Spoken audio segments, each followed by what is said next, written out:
परमात्मा और परमात्मा का जो नाम है ना वो एक जैसा है, भाषा अलग अलग है। इस पूरे विश्व में 2792 भाषा बोली जाती है और 2792 भाषा बोलने के कारण पानी को 2792 प्रकार से बोला जाता है।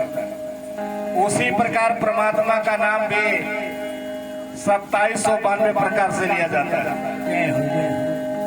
भगवान बुद्ध ने उन्हें प्रकृत कहा तो स्वामी शिवानंद जी महाराज ने संतपति कहा, कबीर ने साहब कहा तो बाबा जय गुरुदेव ने जय गुरुदेव कहा, दरिया ने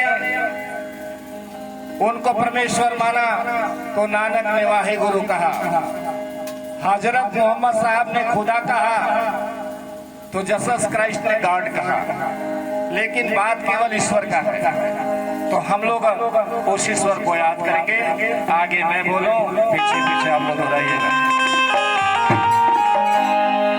गुरुदेव तुम्हारे चरणों में सत बार बंदगी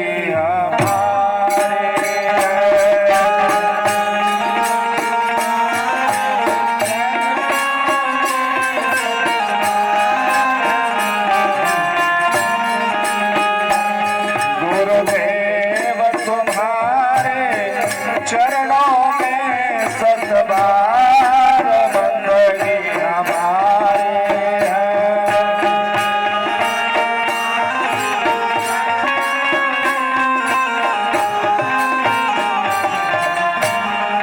बंदगी हर व्यक्ति को बंदगी करना चाहिए, प्रणाम करना चाहिए। जीवन में अगर एक पिता अपने पिता का अगर बंदगी करता है तो उसका पिता उसको आशीर्वाद देता है। और याद रखना मेरे भाइयों, सभी को एक दूसरे की बंदगी करना चाहिए। जब इस समाज में बंदगी शब्द था, जब इस समाज के लोग बंदगी करते थे तो पूरा समाज एक साथ हुआ, लेकिन जब से बंदगी शब्द हटाया समाज बिखर गया। प्रणाम में बड़ी शक्ति है। बलवंतराव जी प्रणाम करते थे, बंदगी करते थे, बड़ी खुशहाली। हमको बुलाया नहीं गया था, लेकिन मेरी आत्मा कहे कि मैं बलवंत के घर पे जाऊंगा ही। मैं आया उनके लिए, क्योंकि उनकी बंदगी थी परमात्मा की बंदगी करना। गुरुदेव तुम्हारे चरणों में सत बार बंदगी हमारी है।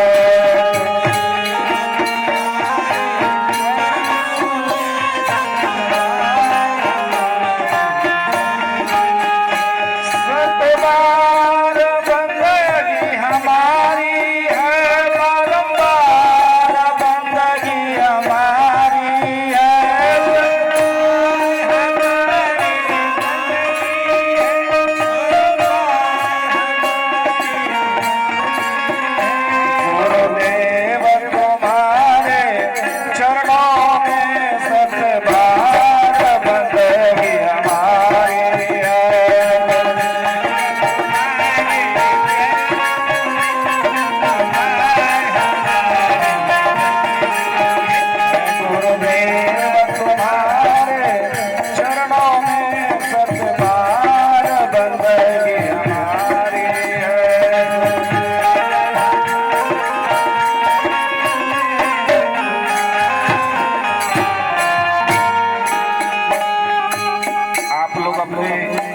बड़े घर क्या आप लोग सुबह उठ के बंदगी करते नहीं करते हो?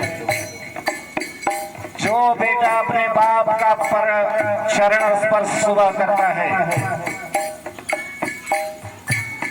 अगर कोई पुत्र अपने बाप का, अपने माँ का सुबह बिस्तर से उठ करके प्रणाम करता है, उसे सारा वर मिल जाता है, सारा वरदान मिल जाता है।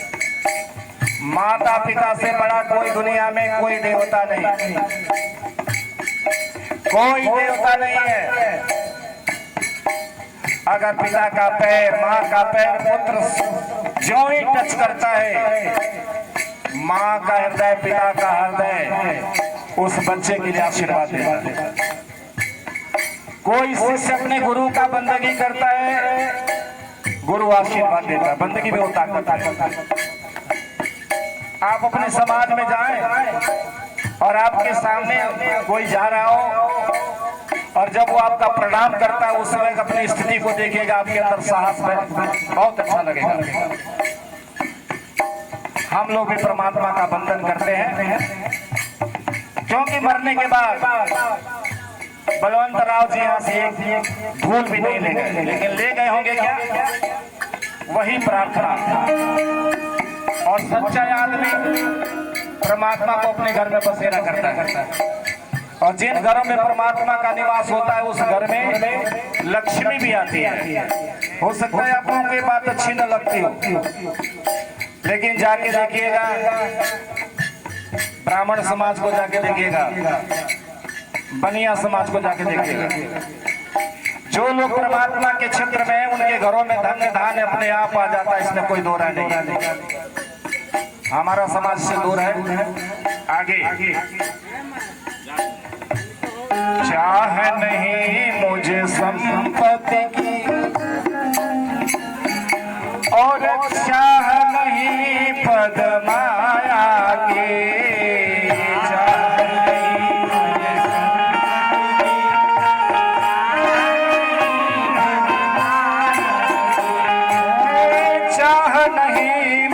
संपत्ति की और चाह नहीं पद माया के।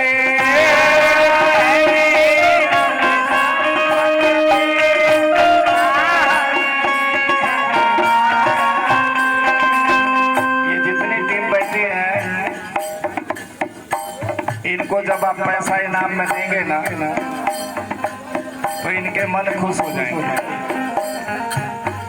लेकिन परमात्मा हमारे गीत को सुन रहा है। जो व्यक्ति परमात्मा से कुछ नहीं मांगता है, परमात्मा उसको सब देता है, कुछ बाकी नहीं है। स्वामी सिन्हा जी कहते हैं,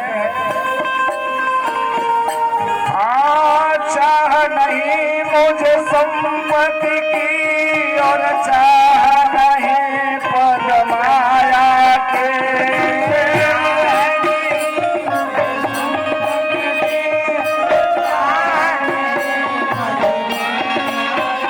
प्रभु तेरा दर्शन होता रहे, बस बिनती हमारी है।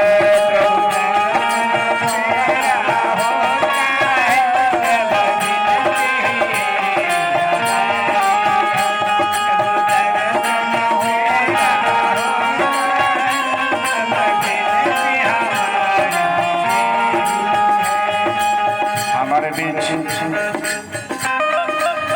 परम आदरणीय महेश जी, जो बहुजन समाज पार्टी के सेक्रेटरी अध्यक्ष हैं, उन्होंने हमें सम्मानित किया बड़े रुपयों से। हमने उनसे पैसा नहीं मांगा, मांगा जी, हमने मांगा, हमारी बात पूरी हो गई ना कि चाह नहीं मुझे संपत्ति की, चाह नहीं पद माया की। हमने भगवान के गीत गाए और उन्होंने क्या दे दिया हमको? पैसा दे दिया। आप भी भगवान से कुछ मत मांगिए, वो सब कुछ दे देगा, खाली शरण में चले जाइए। जो बेटा अपने माता पिता की आज्ञाओं का पालन करता है, पिता माता उसको पूरी संपत्ति दे के चला जाता है। और जो लड़के अपने माता पिता को गाली देते हैं, मारते हैं, अपमान करते हैं, बताइए उसके माता पिता ने पैदा किया, संपत्ति देना चाहेगा कि नहीं दे सकता है। उस परमात्मा ने हम सबको सब कुछ फ्री में दिया है, कुछ पैसा दिया है महाराज जी। जब कोरोना आया था ना, तो हमारे डॉक्टर आनंद कुमार, जो स्किन के बहुत बड़े डॉक्टर हैं, हमारे लड़के साहब बैठे हैं, जो पूरे दुनिया को ये लाइफ दिखा रहे हैं। ये कार्यक्रम से ये नहीं सोचे कांग्रेसों के लोग देख रहे हैं, इस कार्यक्रम को अमेरिका के लोग भी देख रहे हैं। कई देश के लोग इस समय लगे हुए हैं उस कार्यक्रम की जो मोबाइल चल रहा है। जब ये कोरोना पॉजिटिव हो गए, डॉक्टरों ने कह दिया कि मात्र 3 घंटे में ये दुनिया छोड़ देंगे।